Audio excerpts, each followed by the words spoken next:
I want the QDDR to be the blueprint to do exceptional things within an exceptional institution, to chart a course for how we're going to be more creative in our work together and in our engagement with the world. The Quadrennial Diplomacy and Development Review provides a blueprint for advancing America's interests in global security, inclusive economic growth, climate change, accountable governance, and freedom for all.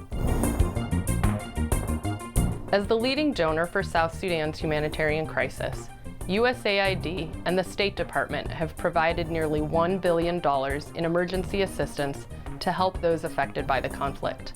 This life-saving aid helped reach 3.6 million people last year, including those displaced in the country and refugees who fled the violence. My team and I serve America in the front lines of diplomacy. We negotiated with partner countries at the United Nations to remove chemical weapons from Syria. We keep weapons of mass destruction, nuclear, biological, and chemical, and the materials to make them out of the hands of terrorists, and prevent the illicit trade of arms across borders. America leads an aggressive international effort to attack terrorist financing.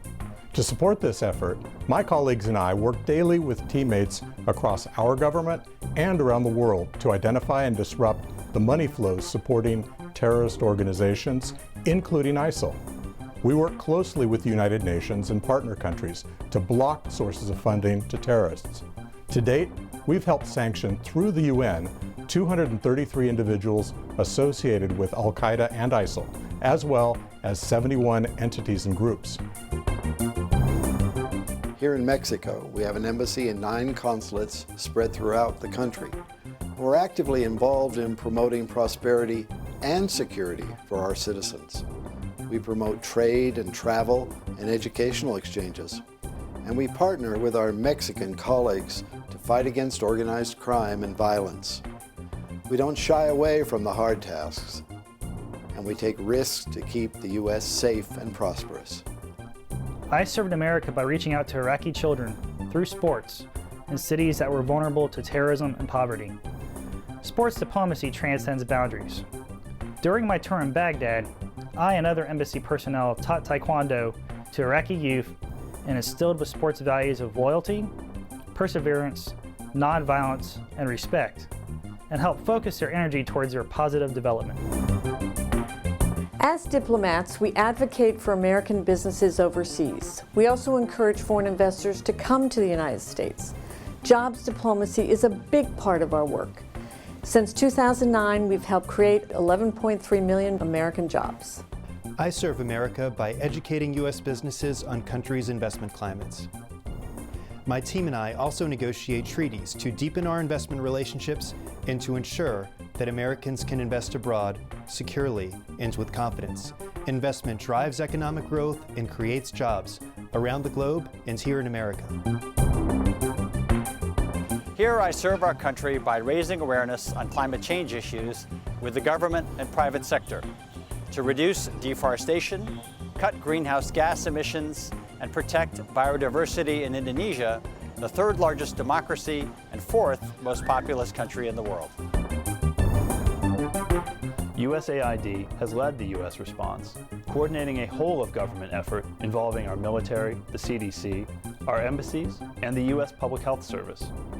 We have partnered with regional governments, NGOs, the African Union, and the United Nations to mobilize more than 10,000 civilian responders to fight this outbreak. And we have flown in hundreds of tons of vital supplies.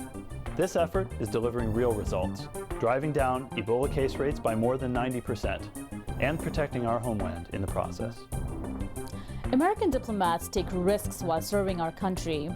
We need to respond with agility when faced with a high threat. When ISIL terrorists attacked Iraqi dams last year, I had to quickly adapt from being the U.S. Embassy Baghdad's Science and Technology Officer to becoming the mission's water security expert. The U.S. military sought my guidance to recapture Mosul Dam, which was critical to Iraqi national security and our mission in Iraq. America leads in diplomacy in large part because of its diversity. And given the vast array of 21st century challenges, The diverse backgrounds and cultures of our diplomatic corps add tremendous value to furthering U.S. foreign policy abroad.